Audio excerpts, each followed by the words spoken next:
Nakakaya lang mag-vlog talaga pag ganito, no? Hindi tayo public nuisance, eh. Hindi tayo vlogger. Hindi tayo nagpapanggap ng vlogger. Tayo maging vlogger. Yan, around autumn. Nakikita nyo, nagpupulahan yung mga dahon. Yan, pansin niyo yung mga puno. Pula na siya. So, napakagandang scenery if you're gonna ask me.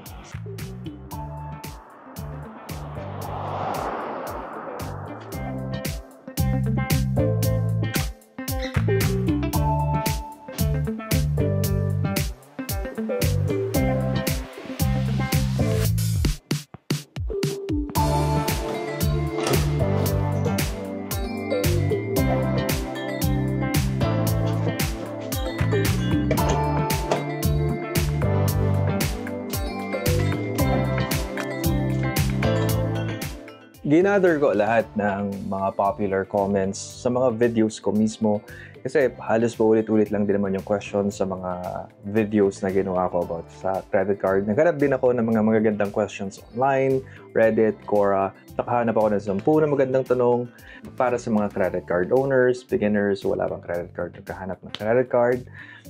Yun yung mga sasagutin natin for today. Doon na tayo sa pinaka-popular sa lahat. What is the best credit card? Lahat ata ng creator online pagdating sa credit card, nakaka-encounter sila ng ganitong question. Siyempre, yung mga typical answer is lifestyle. Tingnan nyo yung lifestyle ninyo. Tingnan ninyo kung anong personality meron kayo, and so on and so forth. Para sa akin, isa lang, because I want to simplify everything. Perfect credit card para sa inyo, yung nag-a-align sa annual income ninyo. That's it. Ganun nyo lang siya tingnan. Let's say your annual income is 300,000 per annum. So, typically, nasa tier 1 yan. Kaya lang, paano kung magkaroon ka ng credit card? Kunwari lang, no? Makapag-apply ka sa credit card, nakapasok ka, nakakuha ka ng mga platinum, tapos binigyan ka ng, 400,000, 500,000 na credit limit. 500,000 pesos na credit limit, mas malaki pa yung credit limit mo compare doon sa annual income nito. Okay? Most likely, hindi nyo yun ma-handle na maayos. Pwede kayo mabaon sa utang and so on and so forth. Same goes naman sa mga taong may malaking income tapos mababa yung credit card nila. Like, mababa yung credit limit nila. So, may pera siyang panggastos pero hindi enough yung credit limit niya. So, maganda doon mag-upgrade sa mas better na credit card na pasok sa annual income ninyo. Para sa akin, yun yung pinakamadaling way para ma-pinpoint kung ano ba yung best credit card para sa inyo. Secondary na lang yung kung halimbawa mahilig ba kayo mag-travel. Halos lahat naman kung may opportunity gusto mag-travel, di ba? Ito, natatawa ako dito lagi.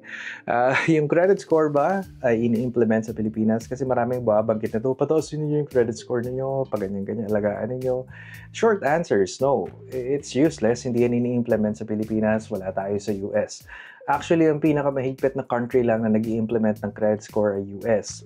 So, kadalasan, ang ginagawa ng mga vlogger, kung ano napapanood nila sa mga US vlogger, mga American vlogger na gumagawa din ng credit card, kinokopya din nila yung content, tapos tinatagalize or tinatagalan nila. The thing is, may mga sinasabi doon na doon lang nag-work. Isang example dyan ay credit score. Hindi naman binavalue yung Filipino based sa credit score dahil unang-una sa lahat, wala naman tayong perfect credit bureau. Meron tayong Credit Information Corporation or yung CIC. Diyan pinapasa yung mga credit card natin, yung mga records natin, yung mga utang natin. Pero yung score itself, hindi yan ini-implement. Meron tayong tinatawag na credit history. So yun yung tinitingnan nila. At mostly, ang tinitingnan lang naman sa history is yung behavior niyo. Paano kayo nababayad? Madalas ba kayong ma-delay ng payment? Kasi makikita yung doon. May report na makikita yun doon na nade-delay kayo ng payment. And most importantly, pag na-delinquent kayo. Ibig sabihin, tinakbuhan niyo yung credit card, lalabas yun doon, negative yun. Huwag nyo gagawin yun kasi mag-stay yun sa record niyo forever. So, isang way din para ma-approve kayo sa mga loans ninyo in the future, want to get like your own car, your own vehicle, your own house in the future, makakatulong yung credit history ninyo. Kasi yun yung pinaka-mabilis na paraan para mapataas yung parang trust rating ninyo sa bank. Pag nakita nila na maganda yung behavior ninyo, babayad kayo ng maayos sa credit card, makaka-receive kayo ng kung ano-anong offer from the bank. during the first year nung nagkaroon ako ng credit card, ang dami ko agad na-receive na offer from Security Bank, pre-approved auto loan, pre-approved home loan, pre-approved cash loan, and so on and so forth. Nakaka-receive ako noon actually on a daily basis sa BPI, Security, Union Bank. Speaking of delinquency, kasi pinaliwanag ko kanina, no, delinquent. Ano ba? Pag delinquent ka ba, pwede ka ba halimbawa tanangkasan mo yung credit card mo, pwede ka ba makulong? The answer is no. Nasa civil code yan, Civil Code of the Philippines. Walang nakukulong. Pero may karapatan mag-file ng lawsuit at habulin kayo yung credit card company ninyo. Patagal yon, like 10 years. Okay? So, kunwari sa loob ng 10 taon na yon, may karapatan silang habulin kayo ng habulin para sa utang ninyo. Yun yung kadalasang problema. Kasi pangalawang problema, pinapasa nila ito sa tinatawag na debt collectors. Yan yung mga taong nangungulik, yung collections department. Yan yung mga taong kakatok sa bahay ninyo, haharasin kayo. Hindi kayo titigilan, telepono. Malalaman nila kung nasaan kayo, malalaman kung ano yung phone number nyo. Hindi kayo titigilan yan. And sobrang nakaka-stress nun. At huwag nyo ialagay yung situation ninyo doon para sa simpleng credit card. That's bullshit. Okay, don't ruin your life for credit card. Kaya nga ako, as a credit card content creator, I always say this, be responsible with your credit card. No? Kahit walang nakukulong sa credit card, don't be stupid. Huwag niyong ilagay yung sarili niyo sa ganung situation. Personally, hindi ako fan ng debit card. Here's the reason. Ito lang yung pinaka-simple reason ko dyan. Pag ang debit card ninyo ay na-expose yung card details niya, no? Na-hack, kunwari lang. Ang malilimas doon, pera ninyo. Oh yeah, pwede kayo mag-file whatsoever. But it will take probably weeks, months para mag-conduct sila ng investigation. At hindi guarantee na babalik nila yung pera ninyo. So kunwari meron kayong 50,000 na savings, someone hacked your debit card, kinuha nila yung 50,000 ninyo, mawawalan kayo ng 50,000. Unlike sa credit card kasi, kung ma-hack man yung card ninyo, pag nagpa-dispute kayo, yung nakuha doon ay pera ng bank. You get what I'm saying? It's not your money. So, pwede kayo maghintay. There's a chances na masira yung credit history ninyo, but at least, hindi nawala yung pera ninyo. Chances lang yon. And still, pwede sila mag-conduct ng investigation, i-block nila yung card, magkakonduct sila ng investigation for weeks to months. Pag nakita nila doon na, okay, hindi naman ikaw yung gumawa ng transaction, ibabalik nila yung pera nyo. Okay, so aalisin nila yun, di-dispute nila yun. Kasi madali naman malaman eh. Kunwari ganito, no? So kunwari nasa Pinas ako, tapos may gumamit ng card ko, and then ang ginawa niyang purchases sa Japan. So kung kaya kong patunayan na nasa Pinas ako noong time na yun, hindi naman ako lumabas ng bansa, hindi naman ako pumunta ng Japan, ang daling i-dispute nun. Yung IP o point of sale, POS, makikita naman nila doon. So again, it's safer to use your credit card compared to debit card. Can you borrow money sa credit card? Answer, yes. Lahat naman ng credit card system, nag-offer sila ng credit to cash. 80% ng credit limit ninyo, pwede nyong utangan yon. But then again, I wouldn't recommend it simply because ang dami nyong babayaran at ang daming babayaran at ang daming hidden fees.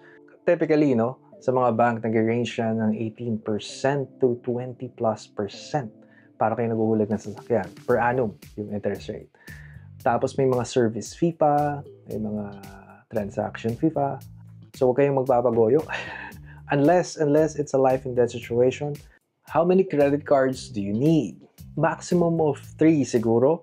And minimum of 2 credit cards. This is my daily credit card. Ito yung ginagamit ko sa like 80% ng lahat ng expenses ko. This is the BPI Gold Mastercard. I'm looking to upgrade sa Signature siguro pagbalik ko ng Pilipinas. And ito naman yung aking Union Rewards. Ginagamit ko siya sa mga dining. Kasi may mga offers siya paminsan-minsan na parang 50%. And then this is my travel card.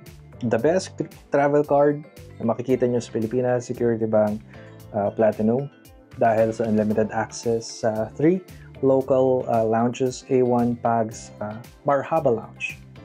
Yun. So pag-uusapan din natin yan kasi na-try ko din yung A1 Last year, na-try ko yung Marhaba. This year, na-try ko yung A1 Lounge. And mas maganda yung A1. So, pag-uusapan din natin yan.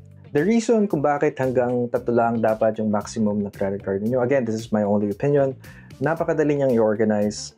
Pag marami kayo, like more than 5, there's always a chance na ang dami nangyayari sa buhay natin. Parang how sure are you na kaya niyong i-organize lahat yun na perfectly.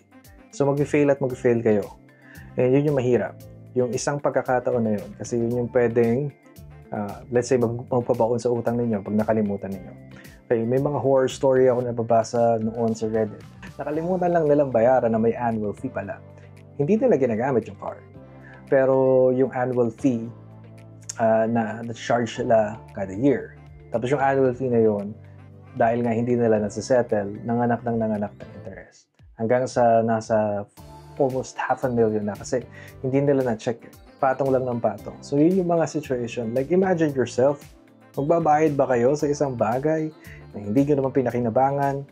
Diba? Pero point wala wala silang magagawa Responsibility ninyo yun. Kaya nga, be careful sa mga credit card. Kailangan organize lagi and it's the easiest way para i-organize yung card ninyo. Ang ganda to lang guys. Yung mga creator na nakikita ninyo na kumukuha ng 20, nag-review kasi sila ng credit card. I don't recommend it. Ako as a creator myself, hindi ko gagawin yun. Hindi ako kukuha ng credit card for the sake na i-review ko lang siya para sa views. Kasi what's the point? Ang ine-educate ko yung tao para maging responsible sa pagiging credit card owners and yet hindi ako responsible sa sarili ko, diba? So, parang tanga lang yun. Ano yung biggest mistake ng mga tao pagdating sa credit card? Madami kasing mali Pero ang pinaka-biggest mistake na napansin ko, personally, napansin ko din sa mga na-experience ko, napansin ko din sa mga tao, they treat their credit card as a free money. You won't believe this na may mga taong nag-i-exist na tingin nila sa credit limit nila ay libre na pera na hindi nila kailangan i-settle. So, ito yung mga taong i-max out na lang yung credit card nila and then they won't pay the full amount. Babayaran lang nila yung minimum amount. Tapos, same thing na gagawin nila next month, and next month. Diba? Doon lang magsisimula hanggang sa yung amount na yun mag-accumulate at hindi nyo na kayang bayaran. It will ruin your financial life.